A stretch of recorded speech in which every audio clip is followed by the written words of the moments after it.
By way of introduction to those on this call who don't know about Social Venture Partners or SVP, SVP is a global network of people passionate about doing good, working within their communities on thoughtfully identified causes.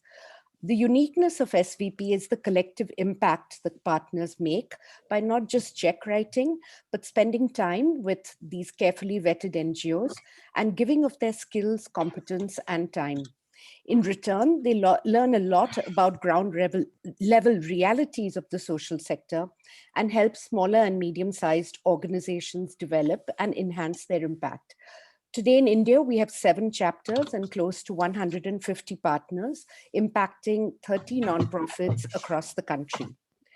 As many of the partners on this call know, an important part of being a partner are the varied learning opportunities offered.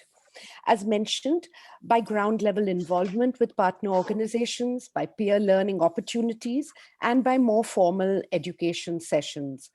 This year onwards, SVP India has decided to hold these monthly learnings, and we are so delighted to kickstart this series with the amazing panel.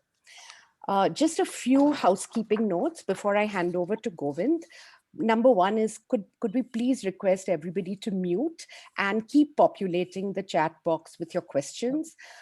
The second is that at the end of this session, by the weekend, we will be sending out forms to all those who registered. It's a very simple 2-minute survey, and we would really request you to fill it up. It'll give us a better idea of what kind of sessions to curate for the rest of the year. And finally, we'd like you to block off March 18th evening for a very, very inspiring speaker and a much celebrated one from the social sector. And with that, I'll hand back to Govind, and thank you very much for being with us. Thanks, Rati.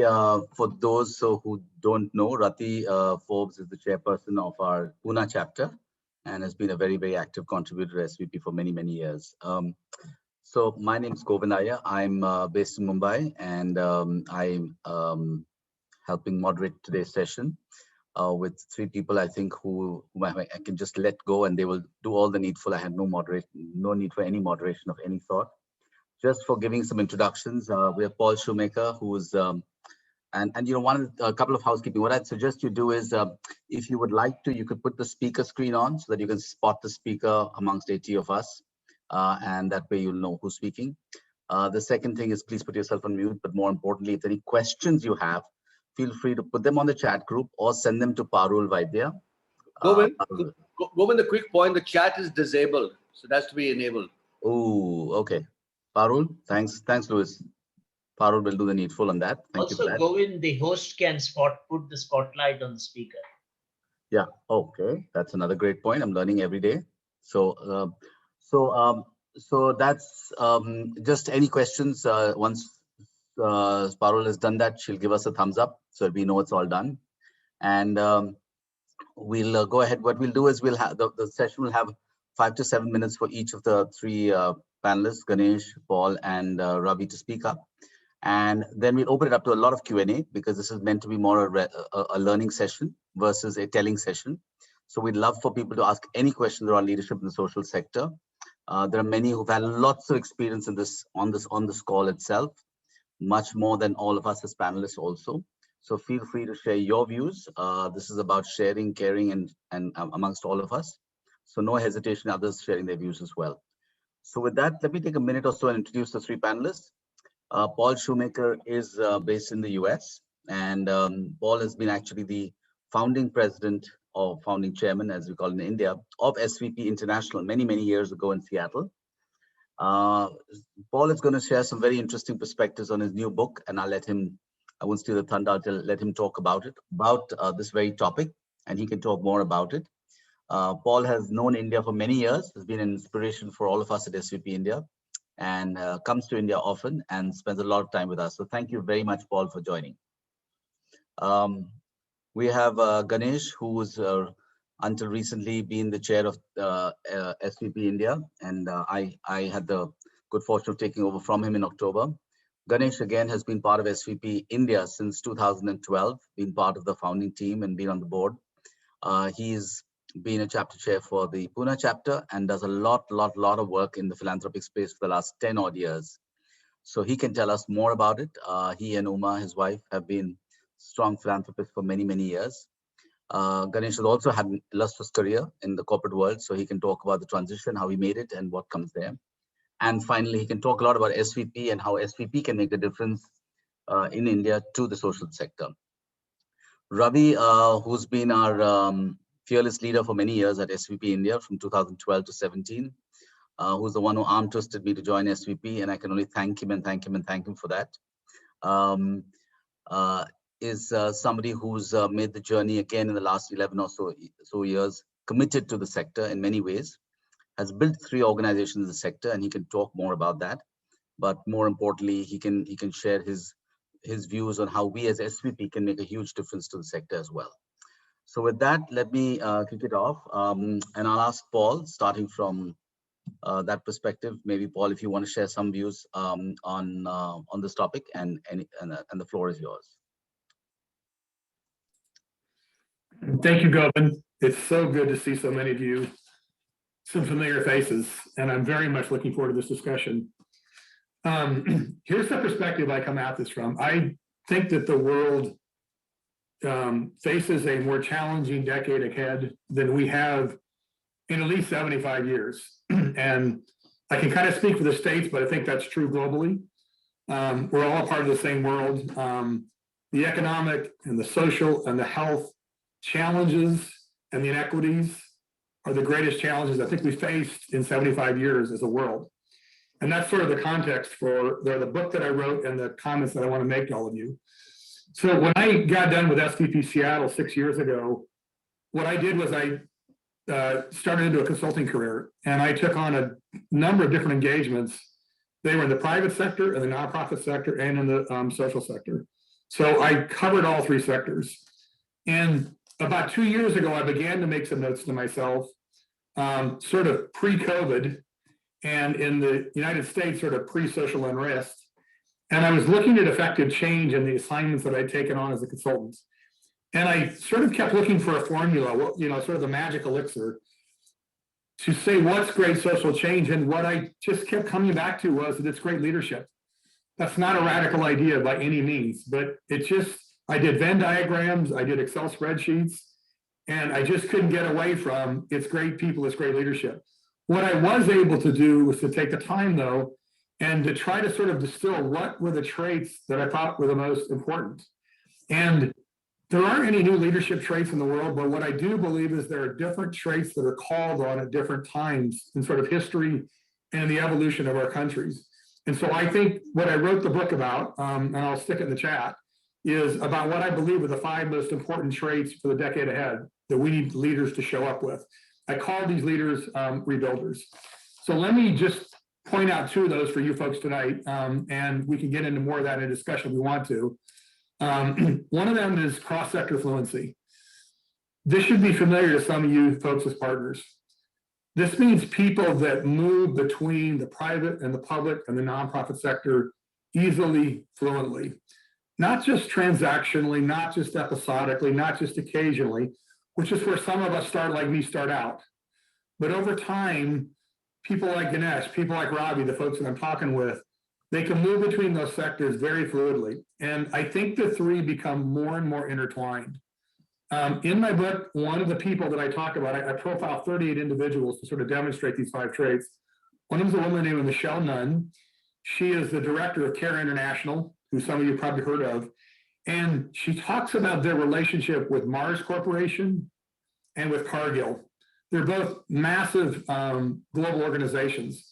And there's a charitable part of it, but each of those companies not only contributes to CARE, but what CARE gives back to them is knowledge about local markets and local farmers and local supply chain. It is a very symbiotic relationship. So this characteristic of cross-sector fluency, I believe in the future is going to be increasingly important. It's sort of been important, and now the curve has really ramped up about cross-sector fluency.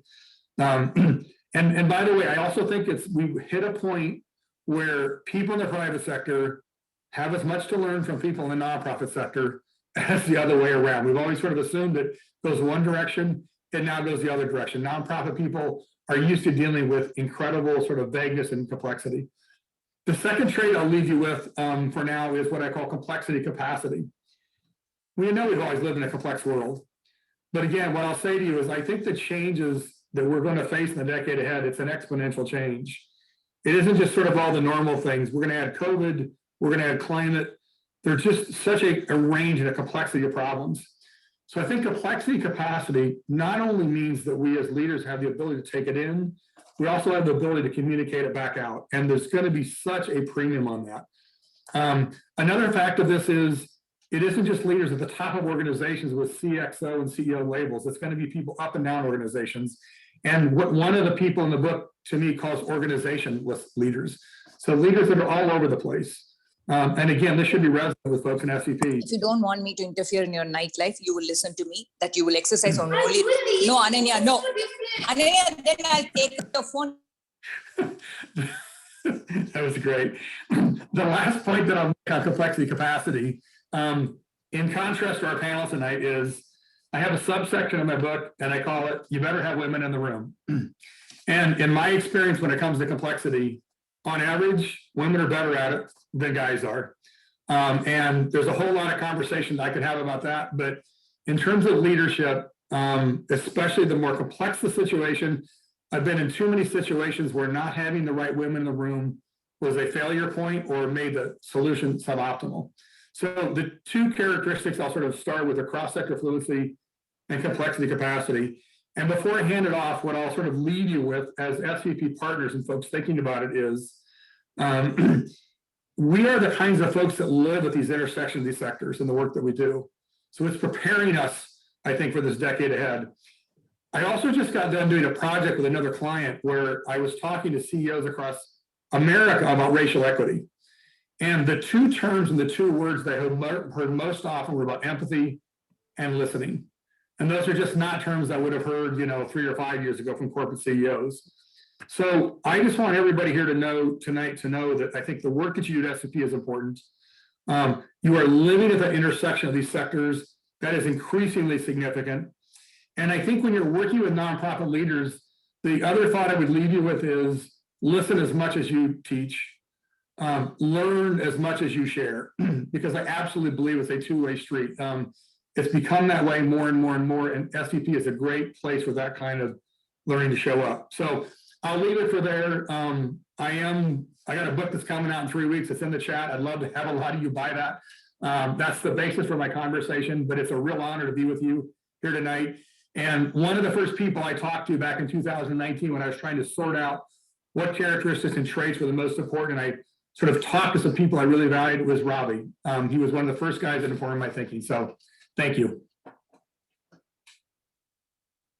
Thank you, Paul. And that was I took away a few very, very important points about listen as you teach and empathy. I also believe authenticity is one of the pieces of work that you talk about a lot, which we'll talk later about. But thanks for sharing that. Thank you. The book goes live on March 16th, I believe, Paul, or a little later? Yes, sir. Great, thank you. March 16th, it's in the chat, and if you need to know what it looks like, that's what it looks like. There you go. Thank you. Ravi, would love to hear your perspectives on this discussion and your experiences. That's very entirely open-ended, Govind. You want to be a little sharper in your... No, I don't want to be any sharper. Ravi, with you, nothing works, Ravi. So I've tried that for 10 years. You'll say whatever you have to say. So go right ahead. On leadership in the social sector as a broad theme. I was just, while Paul interviewed me and we had a couple of good conversations as he was writing the book, I was just, I haven't seen the book and I was just taking notes. This is really terrific, Paul. I can't wait to get my hands on it. Thanks to SVP, I started this SVP journey in 2012. And essentially it was because Will Poole said, look, you're at a loose end. Here's something we do in Seattle, which may be of interest in India. And that's how, things got started. And as it turned out, I got more and more sucked into SVP. And of course, all of you help build the chapter network across India. And then we started something which didn't quite turn out the way I had hoped, called the Million Jobs Mission. But it was enormously important from my own learning. And as a result, today I'm spending about 80% of my time in the sector through a variety of different platforms. But I've come to, exactly the same conclusion that Paul has, which is, look, the world is going to change more in this century than all of human history. Okay, that's how exponential that change is, and most of us cannot grasp what the implications of this are. And we are confronted by any number of problems at every level, whether it's at the level of humanity or a city or a community. And it's clear that these problems are not getting solved at any reasonable rate. And so I've been spending a lot of time thinking about this, talking to people and learning. And what's going to really make the difference? What's going to make the difference is if we stop looking to people with formal titles, Prime Minister, CEO, Secretary General, with these kinds of formal titles to come and rescue us. And instead, what we need is a model where there's, leadership from anywhere and everywhere that emerges and starts tackling these issues. And particularly leadership from young people, because I think their contribution is going to be disproportionately important. And so, of course, this ties in exceedingly neatly to, what SVP is all about. So, just a little history lesson. Why did some of us come together in 2000, forget it when it was, 12 probably, to try and see if we could start SVP? Because at that time, things looked pretty dark. At least in India, it looked very dark with the economy slowing down, lots of bad stuff. India was becoming famous for crimes against women or violence against women, for giant corruption scandals. We said, look, what a mess, and how can I make a difference? And there were many, many people like all of us in this call who said, look, I'm at a point in my career, in my life, where I want to give back, but I don't know where to get started. And so we said, here's potentially a plug and play opportunity. And what has been fascinating to see, Govind, is over the years, how some partners have really caught fire, as a result of their experience with SVP, and gone on to do stunning things. There are quite a few on this call itself. For instance, Jogan, who's doing amazing work in Bangalore. Akila, for instance, she'd come from the corporate side like all of us. And what she's doing now with elder care is just amazing. There's a young partner from Goldman Sachs, Raj Chauhan, who's quit Goldman and gone entirely to work with Maya Healthcare. And I myself, I've given up most of the things except one or two residual commitments in the business side. And I spend most of my time here.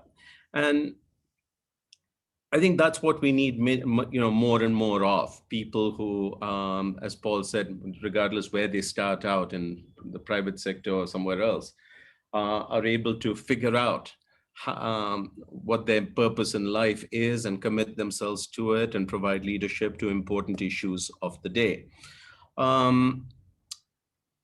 This tri-sector stuff is easier said than done.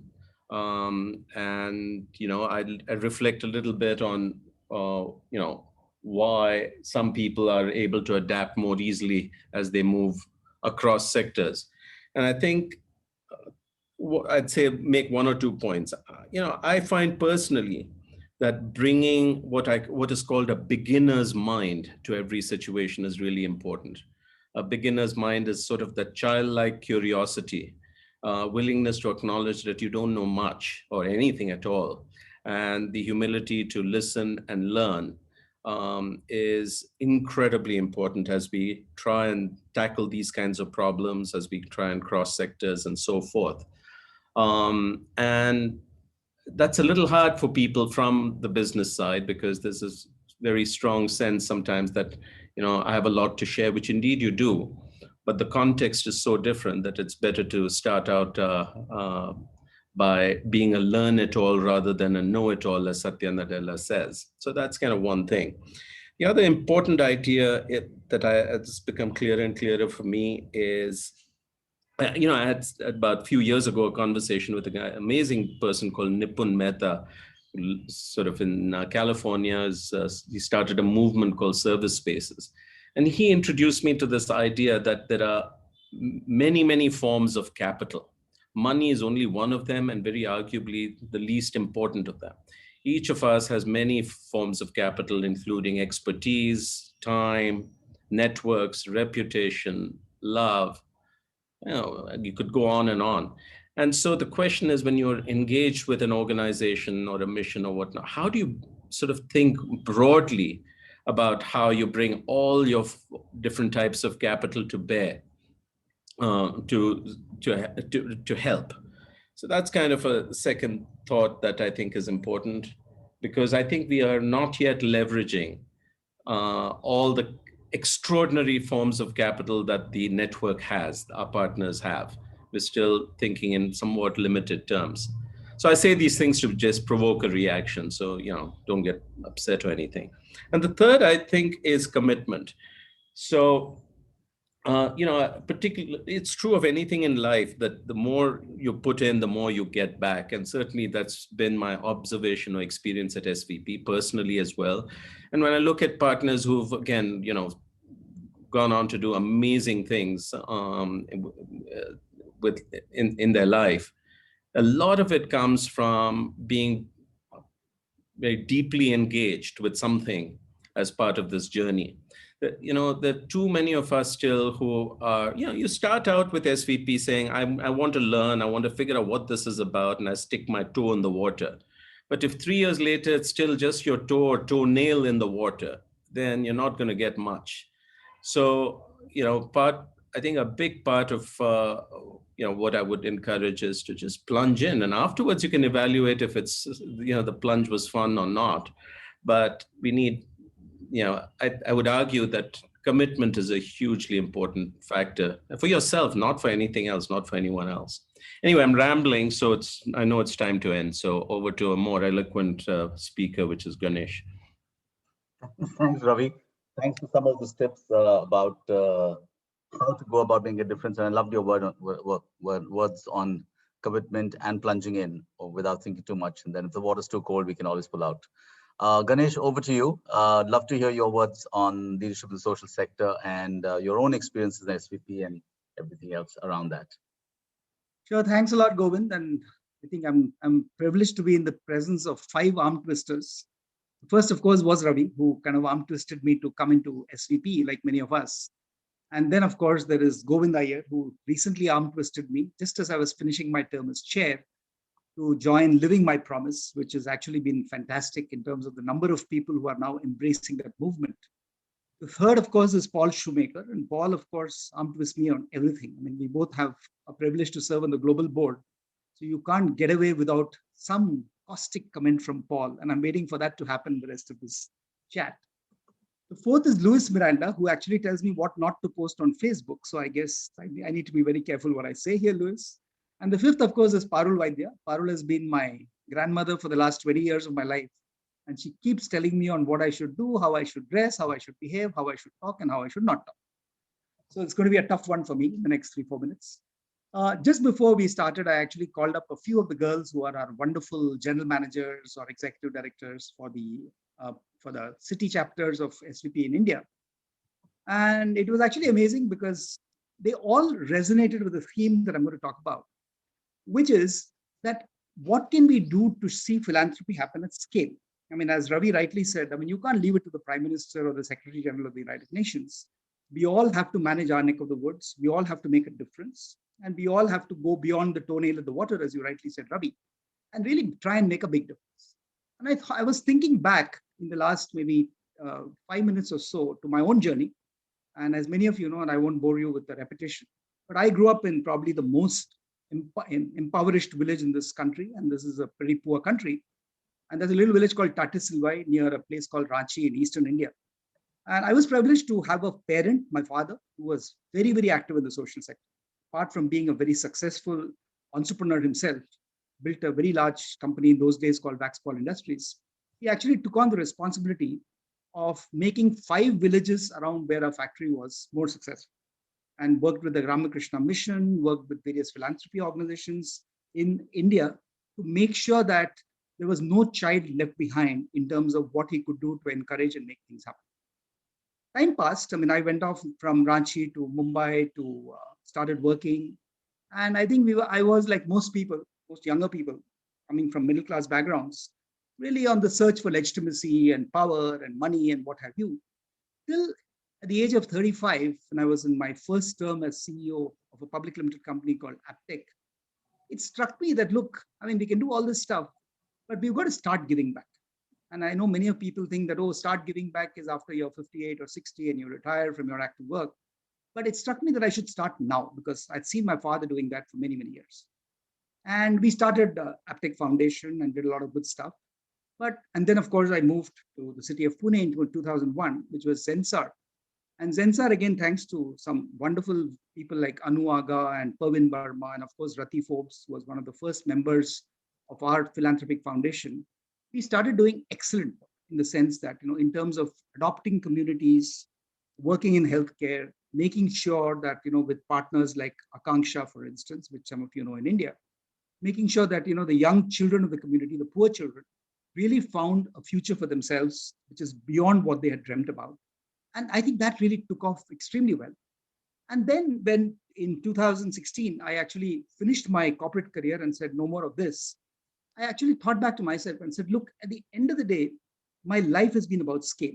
Because as most of you know, most of the companies, both the companies I was CEO of, grew and did extremely well. And it was really probably my ability to scale that prompted Ravi to tap me and said, why don't you take over from me and scale SVP? And then I said that, look, if I've been doing scale in my real life, if you will, and doing more of scope in terms of, as we used to say, putting a smile on the face of children between Koregaon Park and Kharadi, which are the 2 locations we were at, how about reversing it? How about reversing and making scale happen in the social sector and still look for scope? I mean, there are always people who tap me and say, can you help me to grow my company in Silicon Valley or wherever? That's fine, but that's scope. But let's do some scale stuff. And this is how my own journey started in the scale part of it. And as I said, I went back to where my father was. I remember talking to him when I was maybe 10 years old and said, why 5 villages? He said, look, if you don't do a certain critical mass of stuff, nothing's going to happen. I mean, just because I change 20 lives and make them very successful, I'm not going to sleep well at night. But if I change 2,000 lives in the 5 villages, I would really feel I've done something worth it. And that came back to me. And in fact, most of the stuff I did after that, Social Venture Partners is one of it, of course, which I'll come back to. But we then started this little entity called Pune City Connect. I mean, again, thanks to support from Rati and her husband, and Meher Padamji and her husband, Firoz, and quite a few other movers and shakers in the city of Pune. And for the first 3 years, we were very much about scope. We started what was called skills lighthouses, started digital literacy for the city, started working with some of the schools and converting them to model schools. And after about 3 years, maybe around 2019 or 2020, that's when we really could make scale happen. Okay, because we then found that we had reached that inflection point that my father used to talk. My father used to say that if I can impact 20% of the households in each of the 5 villages, I've made a difference. Today in the city, where we have 540 slum communities in just the Pune Municipal Corporation, we are saying, can we impact 20% of maybe 200 slum communities? And we are measuring it. I mean, we've got the best technology that even the corporate sector would be proud of in terms of Google mapping, in terms of connecting with people. We have Mrinal here, whom, as many of you know, was the country director of SVP India, who's now doing a fantastic job with Aspen Institute, Washington, DC, and working with their Global Opportunity Youth Network right with us in Pune City Connect. And we're seeing that scale happen. And with scale comes recognition, comes the recognition that, look, if you can do this in one city, why not the rest of the country? So we got an invite from the National Institute of Urban Affairs, which is the Ministry of Urban Development, to say, can you now scale this in maybe 40 cities around the world? One of our social venture partners, Rajan Navani, tapped my co-founder, Ruchi Mathur, and said, Ruchi, why don't we do 75 at 75? which means that by the time India is 75 years old, which is August 15, not India, independent India, which is, let's say, August 15, 2022, can we not have 11 lighthouses which you're proud of, but make it 75 at 70? A completely audacious goal. And we're saying, hey, maybe we should make that happen. So I think scale for me is very important. I mean, the other entities I'm on, which is Asian Venture Philanthropy Network in Singapore, is all about scale. If you look at educate girls, I mean, Safina Hussain has a goal of 17 million young rural girls who are out of school, to put them back into school. And that's huge.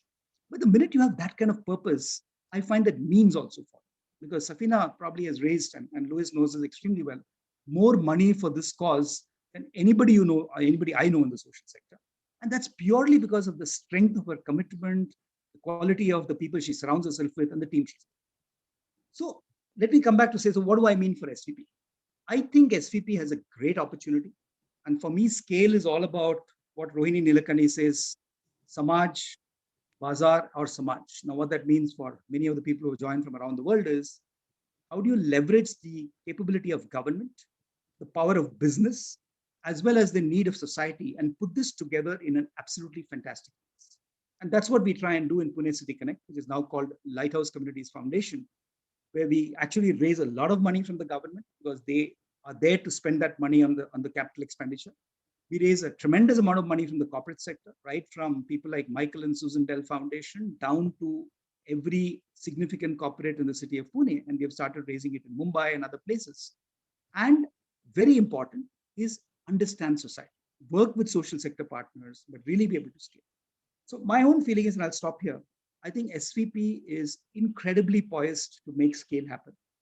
We need to have an ambition to say that, look, let's make this happen. Because in India, as all of us know, thanks to COVID, at least 200 million more people have moved into some level of poverty, 50 million into abject poverty.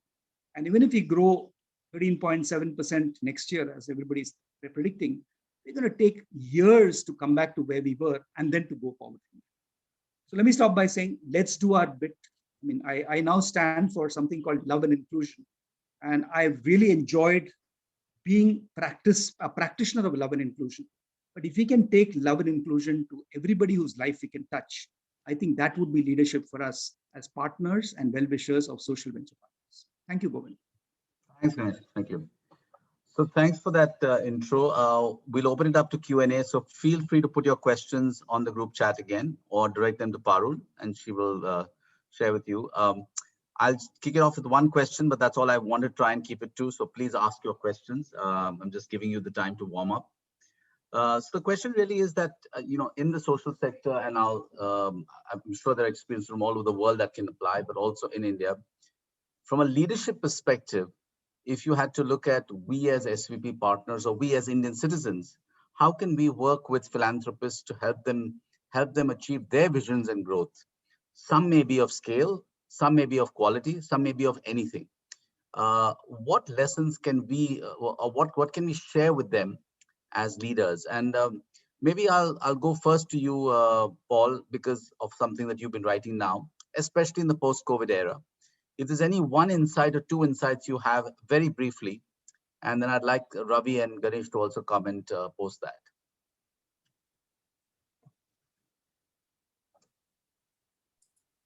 That's a wonderful question.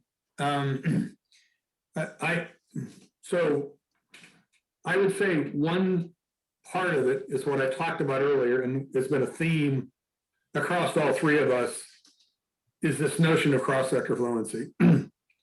I think that's really, really important.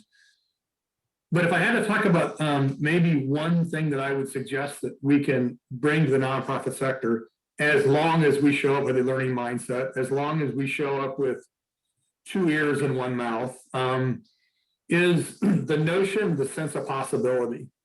In the book, another one of the characteristics I talk about is what I call generosity mindset.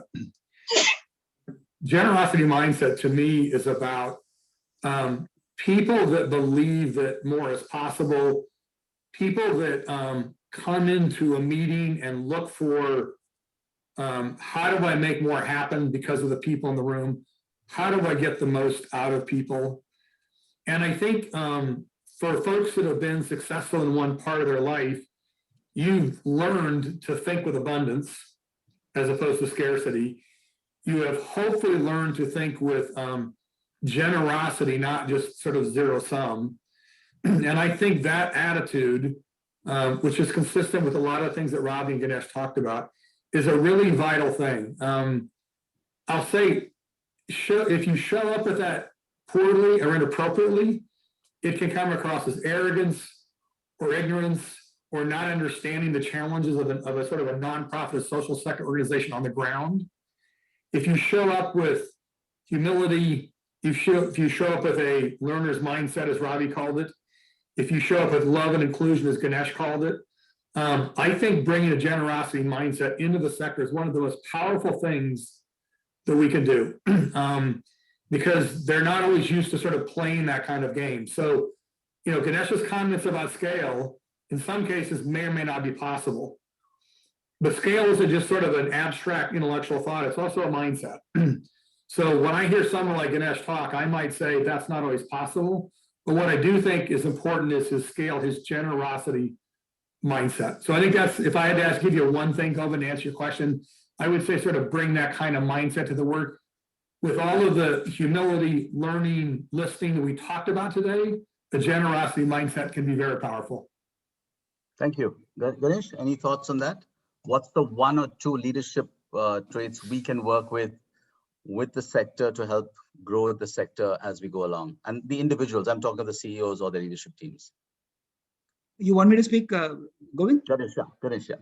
Okay, sure. So just a couple of thoughts spurred from what I think you were saying. I mean, right now I'm doing a lot of research thanks to COVID and relatively travel-free life on the whole, what they call the 6 seals of Buddhism. And if you look at everything which is negation of what doesn't exist, moving irrelevant thoughts out of your mind.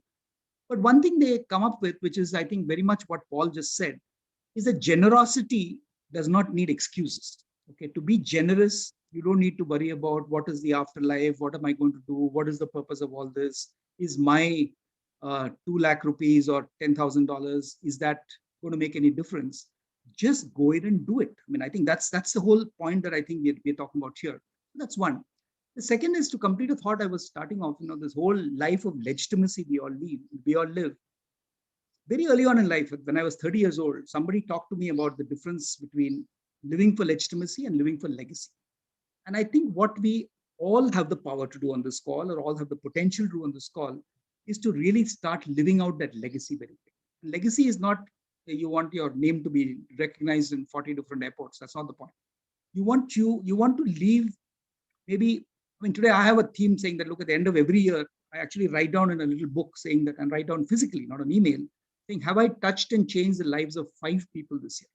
I started doing this when I was 33 years old, and it's grown to a fairly large list. I still keep in touch with all the 160, 170 people, and that's my legacy.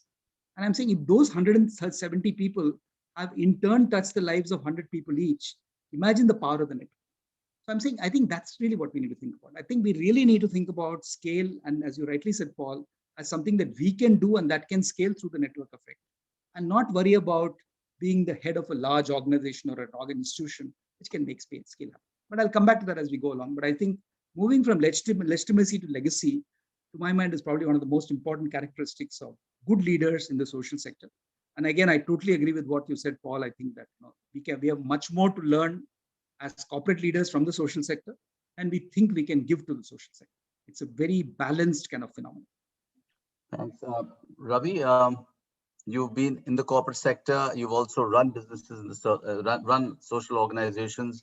As you made the transition, would love to hear more about what did you need to learn and unlearn in some ways. And I think Deepak has put up a very interesting question, which I'd love for you to see whether you can reflect on. What are some of the things that are people's blind spots when to transition from the corporate world to the social sector / philanthropy world?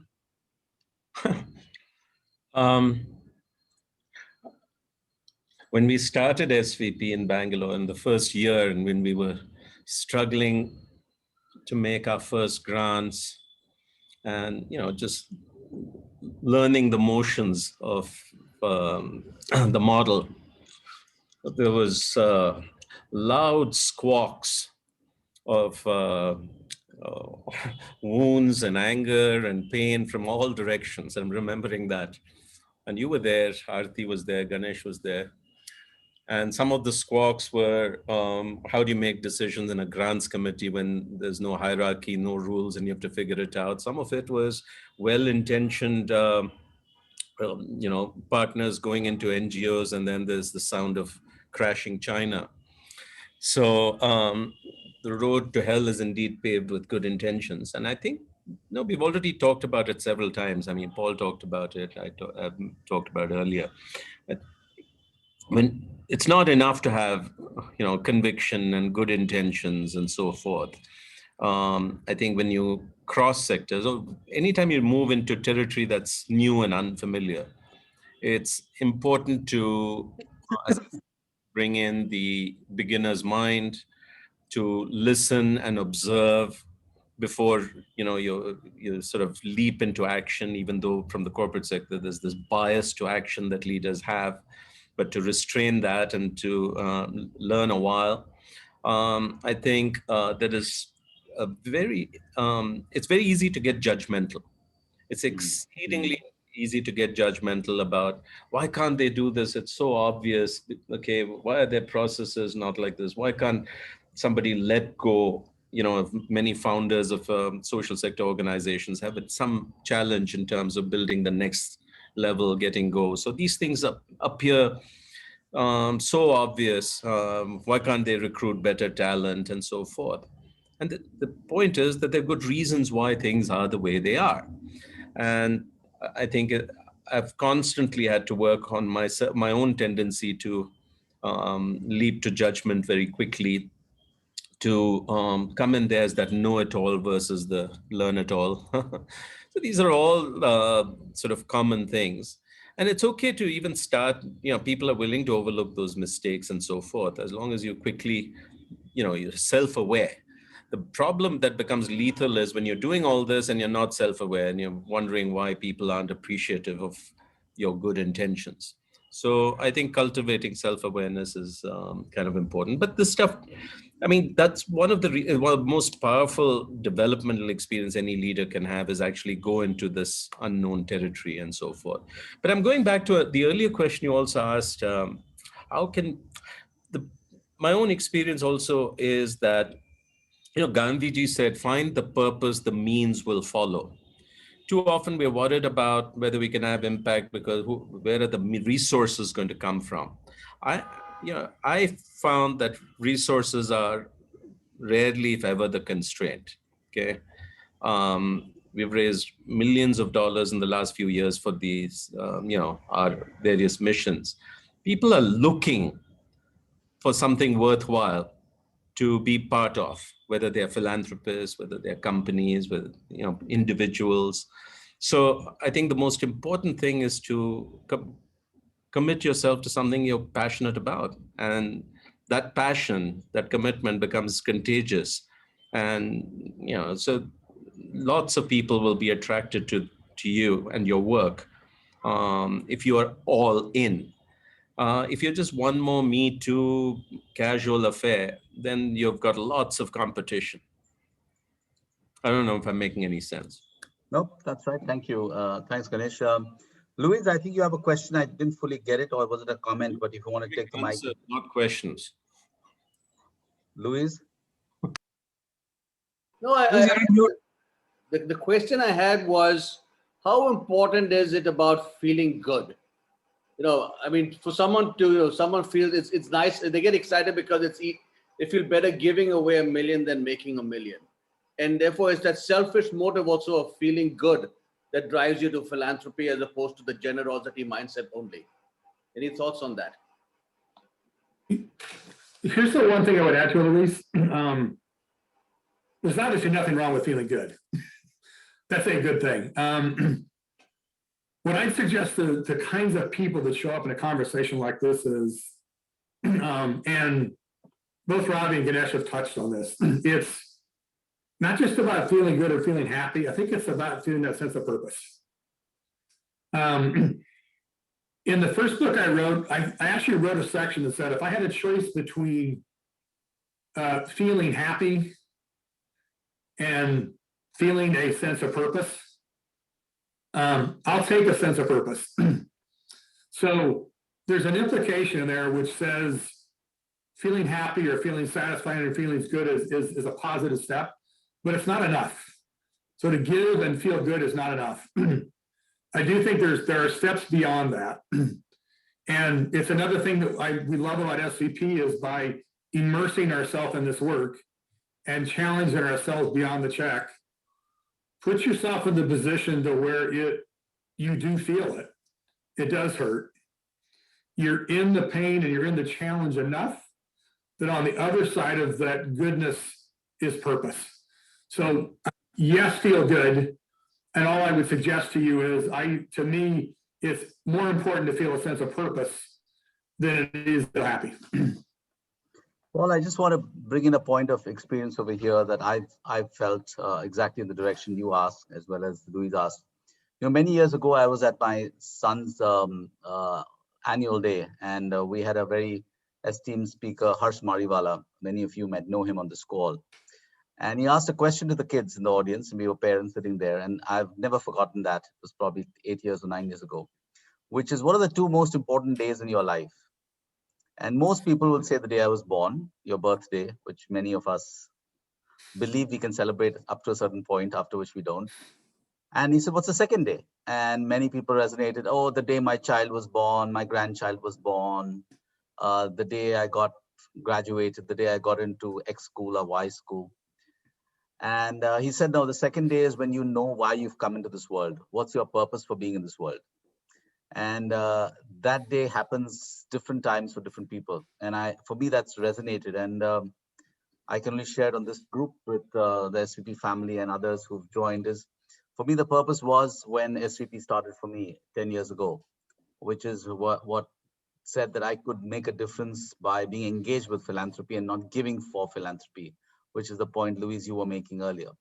And I think every one of us has to find our purpose, but it could be different for different people. So I really appreciate the point, Louise, you raised. Are there any voice questions? Please raise your hand if you would like to. I'm just seeing a couple more questions. Parul, anything here that I missed out? Yes, we have questions from Deepak, Jayaraman, Jagdish. Okay, Jogin Deepak, also. you want to, okay, I may have missed it. Deepak's question, has it been answered, Deepak? Others, go ahead, please ask it. I think it's been answered, Govind, by Ravi. Okay. I think if the others want to chime in, typically, one thing I've realized, I'm early in my journey, but I've realized that the complexity of the social sector sometimes people don't appreciate at the time they come in. And this notion of the learn it all, I think, captures it. But I was wondering if there's anything else in the blind spot of people when they come in with the right intention, but sometimes ends up with the sound of crashing China, as Ravi said. One thing I found, Govind, is that Ganesh. some of us, especially with huge history in the corporate sector, end up talking too much. Okay, and I think it was mentioned at the beginning, and I think Paul also mentioned it. Listen very intensely and don't come to judgment. I have a guru here, Narendra Goidani, who taught me this in the very first assignment we did with an entity called Jagruti right here in Pune, which I think many of you have visited, including Kevin. And I think it's a question of listening to people, understanding what their hearts are telling them, and then let your heart beat along with their heart. If we don't do that, we end up being pontificators and lecturers, and we don't mean anything. And Louis, just a quick comment on your point. I think it's extremely important for all of us to feel good first. I feel good having drinks. I feel good partying. I feel good singing with some of the girls on this group. And I feel good doing social work. Because if we don't feel good about ourselves to start with, you're never going to make other people feel good. Just a simple point. Paul, you were saying something. The only thing I was going to add, Deepak, to your comment, because it's a really sort of good, insightful question. And I think there's been a richness of answers to that. I guess I would say to you, the best way to sort of avoid those blind spots, if you will, is to immerse yourself in the work. The social sector is more complex. Ravi and I had the same boss at one time, Bill Gates, and he several years ago said doing this philanthropy nonprofit stuff is way more challenging than running a for-profit company. And frankly, it is. It's just harder because the end game is harder and the customer doesn't buy my product. And we're so used to those two things in the private sector. So what I would say to you, the best way to avoid the blind spots, a lot of good comments here. I think the best way to do it is to immerse yourself in the work and sort of get deep enough in the work that the answers and the lessons and the way to sort of show up in the world, they almost become second nature. And that also reflects this notion of what I call cross-sector fluency. Each of us sort of starts out with these transactional and episodic interactions. The deeper we get into the work, the more natural it feels and the sort of more fluid we are in the social sector work. And that's when I think our arrogance goes away and our, we are learning more than we're telling, is when we've immersed ourselves far enough in that work, we become fluent in the work, and then those blind spots sort of go away, Deepak. It's a wonderful question. Thank you. I see a question, I just saw the last one, sorry, I'm not going in the right order, but Sunil, I think you asked a question on sensitization. Do you want to just verbalize it? Might be better. Yeah, sure. One of the things which I feel is a challenge is particularly in India, because there's so much of lack which we see all around that we become inured to it. Almost it's part of life, either through the car window or through our flat window or wherever we see, and it's a desensitization which has taken place, and that sometimes makes everybody feel that it's part and parcel. That's what comes with the game of life. To my mind, that desensitization is something which is a huge wall which needs to be broken to get philanthropy to be something which goes down to the real bottom, right to the common person who will give a bit of everything which he earns because there is somebody who has less.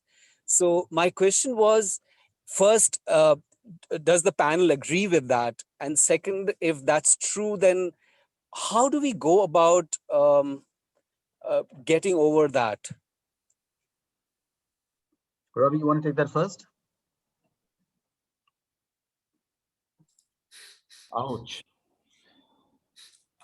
No, I very much agree with this desensitization that happens in our country. But one of the things I've realized is I'm no longer interested in changing anyone else. I really am not, because of the futility of trying to. I'm not interested in other people being more philanthropic, other people being more sensitive, etc. I focus on myself. Okay, how do I make sure that I don't become desensitized? And how do I maintain my connection with every person, lots of people, different people, and I quietly do my own giving. So I know we talked about this in some months ago in a conversation as well. I think if others are, the best hope I have is somebody else notices and they decide to get inspired also. But if they don't, it's okay. Am I making any sense here? I think, again, this Gandhiji nailed it in so many ways. He says, be the change you wish to see in the world. Yeah. Okay, so you be sensitive, you be generous, you be compassionate, you cultivate your abundance, do those things. And chances are somebody else may also notice or not. There's almost no hope of persuading others to be that way. So I'm going to build on a provocative question. Prasad has asked a question on the group about why has the social sector not scaled as much? And a couple of questions around, again, I'm going back to our theme of leadership.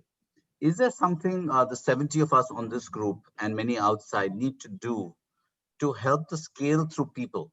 There is a funding issue, there may be a vision issue, there may be a purpose issue, but is there something that we need to do to help scale? And I think it'll be great to get the experiences. I know, Ravi, you have to go at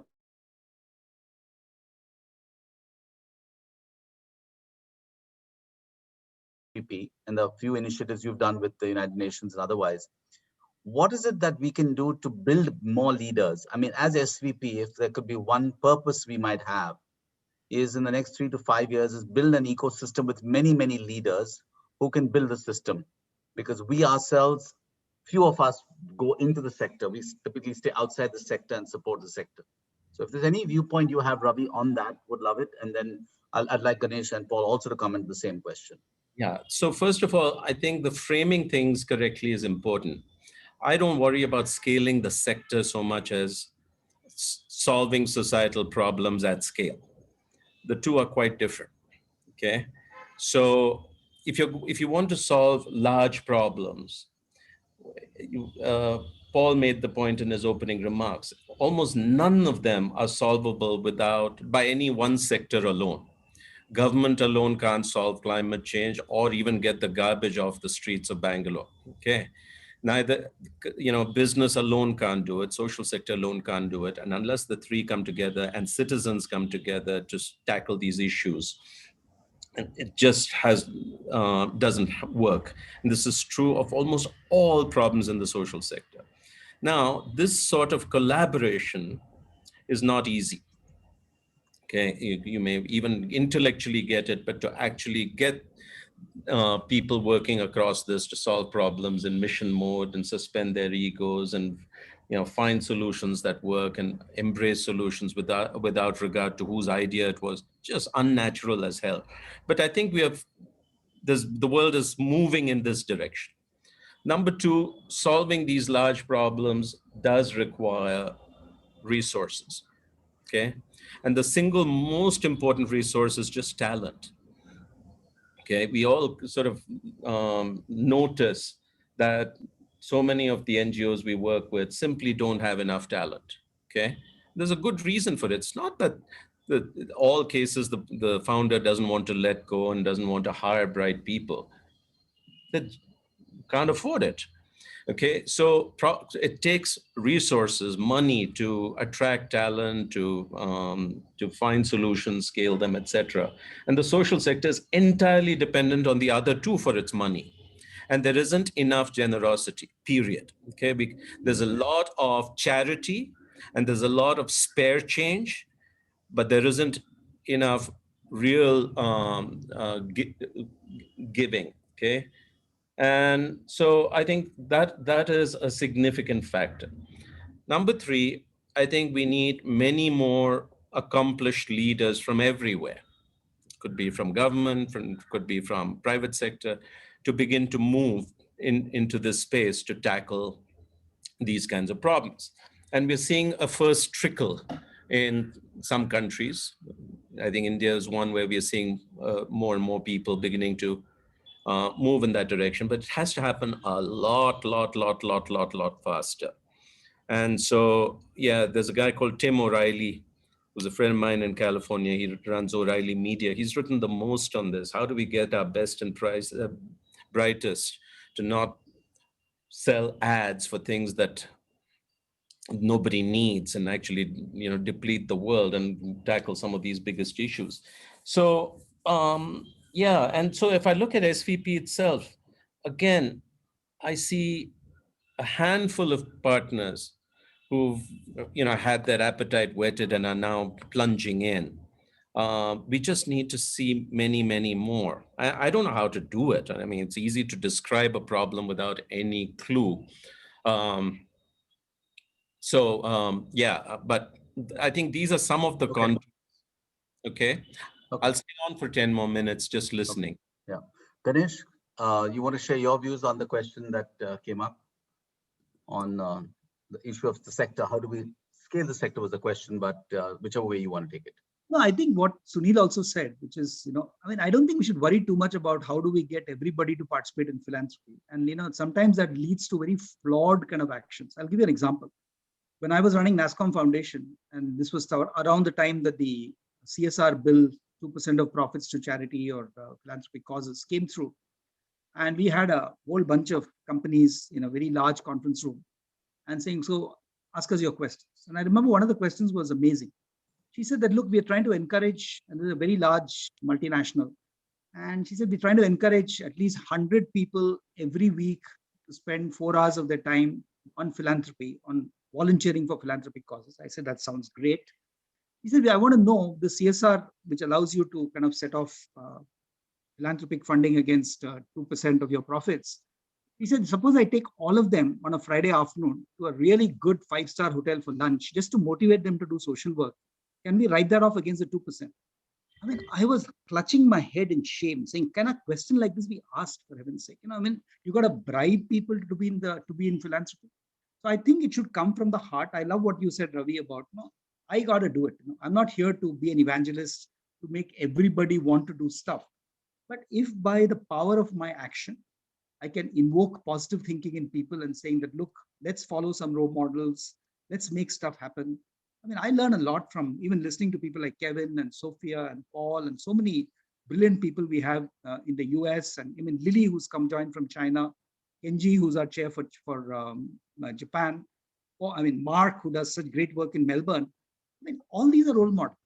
And if we surround ourselves with people who are doing good work, who don't care for the outcomes as much of what they're doing, I think you'll make stuff happen. I think in India, we have a lot to learn from two gentlemen from Gujarat.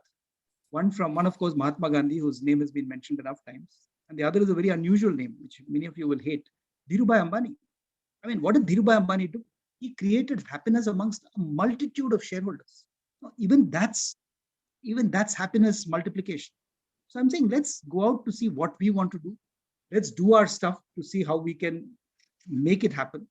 And if other people are able to follow us, like they followed Mahatma Gandhi, or like many of the shareholders who benefited from the Ambanis, I think some life served. So I wouldn't worry too much about wanting to do metrics about let's scale 1,000 people this year, 10,000 people this year. It'll happen. Paul, I'm just going to hold off on your response, but I want to take one question. But before I do that, I see some people may be dropping off, given it's an hour in the morning, Friday. I wanted to just take a minute and just summarize what I've heard as sort of 10 commandments, if I had to use that term, or 10 experiential comments from people. One is listen as much as you learn. I think that's listen as much as you teach. I'm sorry. Listen as much as you teach. Leadership from anywhere and at any time from the young is also as important as the older person. So learn from everyone around you. Heard also that start with the learner's mindset. So this is all about learning. Love and inclusion, which is the point that Ganesh mentioned. If we can approach our own engagement with the sector. Generosity mindset. I think Ravi also raised it later about clarity. Not just giving charity and spare change, but being really generous. I think living for a legacy, that was a real lovely comment that I picked out, which I think is meaningful and a meaningful way for us to look at our lives individually. Solving societal problems at large versus scaling a sector. It's an interesting angle. I never thought of that so specifically, but thought I'll just share that with the group.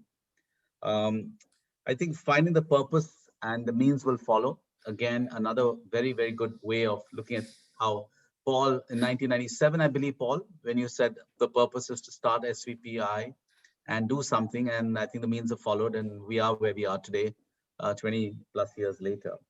I think it's easy to get judgmental in the transition and easy to believe that our wisdom is probably better than the others. And it's good to suspend judgment and just wait and listen to the others. So I just thought I'd take a couple of minutes to just summarize what I've heard so far, because we might lose some people, understandably, it's Friday morning. But let's keep the comments going. Subra, I know you had a question. I don't know if you're still there. I apologize if I didn't get to it earlier. But do you want to say it? Subra left, okay. I think Snigdha, you had a question. Please go ahead. Yeah, I put it down in the box, but I think my question comes from the fact that, every time and again, I think all the general managers would echo my sentiments. We get asked about, admin expenses. Why should the social sector be paying to hire the best talent? It really is a very, very demotivating and putting off sentiment. How do we deal with this? I want to hear it from the best. Yeah, this is a great point, Snigdha, because I think it goes back to Ravi's comment earlier about talent in the sector. And Louise, you and I have chatted about this topic offline quite often. Is sometimes the best talent is in the sector, but not rewarded. And sometimes there's really good talent outside that wants to get in the sector, but wants to have some threshold of financial rewards. And therefore, this is a great question, Snigdha. Thanks for that. Would love to get a perspective on this.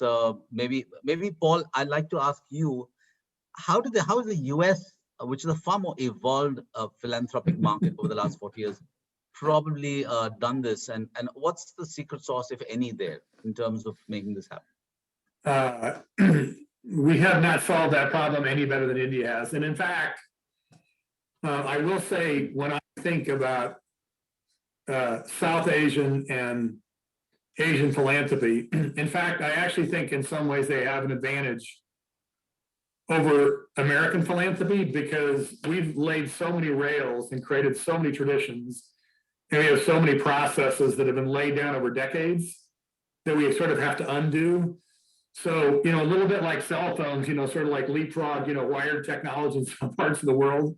I would study American philanthropy. I wouldn't necessarily replicate it, right? And in relationship to the question you just asked there, which is such a good one, it is the best thing I think that SVP can do to address that problem is in the way that we behave, in the way that we talk, and the way that we act about this. That way that we fund people in the sector, there is a resource constraint to it, right? There is not this sort of like endless thing called profit that gets created. And yet I think we can, through our words and our deeds and our actions, I do think that we can have an effect on how the sector thinks about this. In the States, one of the practices that we've made progress on is this notion of unrestricted versus restricted funding. And it kind of goes the same kind of theme. And I do think SVP is one of the organizations that through our voice, we talked about it again and again and again, and so did some other foundations. And eventually we made a difference because we continued to talk about those dynamics. So don't underestimate some of the conversations we've had here this morning. I think the words that each of you has matters. The question you just asked, keep asking that question, right? It may not be on the second or the 14th or the 22nd time, maybe on the 138th time, someone will hear your question in a different way. Don't quit asking that question because it's a really vital, critical one. Okay, Ravi, go ahead. I want to echo that. I think we need to show better practices and alternative models. Okay. So Govind in GAME, which is our NGO, we pay the senior leads 36 lakhs a year. Okay. And we pay associates 24 lakhs a year. And there's some gas, but these things. But we've built a world-class team, and the funders are fine with it. Okay, so I think we need to show better models, and as the models demonstrate impact, and people go and understand why did this model work, and they figure they've got great talent, and it makes sense. I think things will follow. But SVP I think could be a much more of a changed catalyst here than we have been so far. So far, we've just been playing that dumb game, except with our own overhead. And that has created anguish enough. But yeah. Okay, thank you. Bharti ji, I think you asked a question, Bharti Tailiani. Hi, good morning. Actually, I have 100 thoughts going in my head, but I will not put that on the table right now. But being in the non-profit, you can stop at 99. So being in a non-profit sector for the last 20 years, there have been a whole lot of experiences, and I can seriously write a book on that, but that's for another time. There are few things that come to us as people who are implementers in the field. One is definitely a struggle with getting a second line leadership. And like people have said here, there are very few resources, and leadership also comes at an expense. And this is where the struggle, the challenge is, and we are trying to build that gap as well. Secondly is that we work with women who are from very vulnerable backgrounds, which requires a multitude of interventions with them. So this is a generic thing, not just related to SVP actually, but the funda of cost per beneficiary is like, how much do you spend per beneficiary? It doesn't hold good because we do like 15 interventions with one girl, with one woman. So I think that's so that clinical approach to how much do you spend, or how much is your productivity per beneficiary, is a little bit demeaning in that sense when people ask, because I mean, how do you explain the difference between an orange and apple when you have one-dimensional intervention with other people, and then you have multiple with one person. I think this is where again the challenge. And I also saw in the chat box there is somebody who commented that NGOs, why there is unprofessionalism and lack of accountability in NGOs, and I totally disagree. I'm sorry not to offend anybody, but I totally disagree. I've devoted my life to this sector, and not even being paid for some time being put in my own money. So I would definitely stand up and would not take this statement that we are unprofessional or we are not accountable. Maybe nobody's accountable. I'm not accountable to maybe one person, but definitely there is a sense of accountability and professionalism. So I just wanted to put it out there. Yeah. Thank you. Thank you. Thank you very much for that. I think what we'll do is we'll close. If there's anybody with the last comment or question, Ganesh, if there's anything you want to add, I think Ravi's dropped off, and Paul, and then we'll close. Ganesh, over to you. I personally think that there is, I mean, we are probably at the first gear of a very long 5-year journey for SVP India. And there's a huge amount of work to be done. I think we need to get a much larger community engaged with what we are doing. And it also means, and going back to I think what Ravi and Paul have both said, it also means that we need to get more involved. I mean, it's nice to say that we are committed and okay, we'll show up for the occasional meeting, but how do we really put our put really heart and soul into it and make it happen? I see many of you in this group who are doing that already. Rati is there, Deepak Jairam, and so many other people. But we need to get more people to get involved. And I think that's sometimes it gets kind of missing. And I still remember, in fact, 2016, Rati was asking me, okay, so now what do you want to do now that you have left your full-time job? And I said, look, I'll do a little bit of stuff in investing, a little bit of stuff in consulting, a little bit of stuff in the social sector. And Rati asked me, I don't know if you remember this, Rati, why don't you just spend all your time in the social sector? Okay, which is a moment of epiphany that kind of comes to me every year saying, what am I doing? Even doing a little bit of consulting and a lot of investing and stock market stuff, I mean, it doesn't make any sense. So I think we have to have the commitment to make it happen, to say that, look, we're going to get in there and make stuff happen. That would be true leadership. Thank you. Paul, last words. Two things. One, I hope I pronounce your name correct, Bharati. If I got that wrong, my apologies. Yes. Thank you. I just want to support what you said wholeheartedly. And I think it reflects two things. Number one, I said earlier, and I'm not just saying this to be politically correct. We need more women in the room. We need more women in leadership because they have a different voice. And I believe you are better at dealing with complexity. Second characteristic that I think you just demonstrated, and I will admit I've got my book on my mind, so I sort of see things through that lens. We're going to charge you. We're going to charge you $100 a minute for. You know what? There's my email. I'm free. The other characteristic that I think you just demonstrated, that I think is so important, and Govind, I think you touched on this very early on. In the book, I call it 24/7 authenticity. And I listened to you for 2 minutes there, and ma'am, you just exuded authenticity. And I think in this world that we live in, where media hyper amplifies everything, where nobody can hide, we're all out there. I think if somebody doesn't show up with authenticity, I don't think you can lead.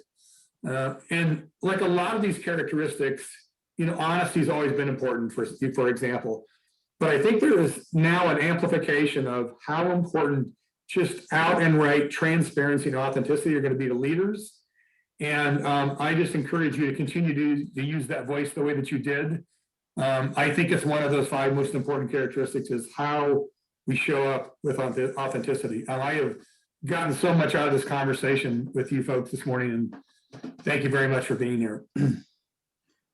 With that, I wanted to thank you all, and I want to re-emphasize what Rati said up front, that we will request all of you to send us a quick feedback on what we can do more of over the next year.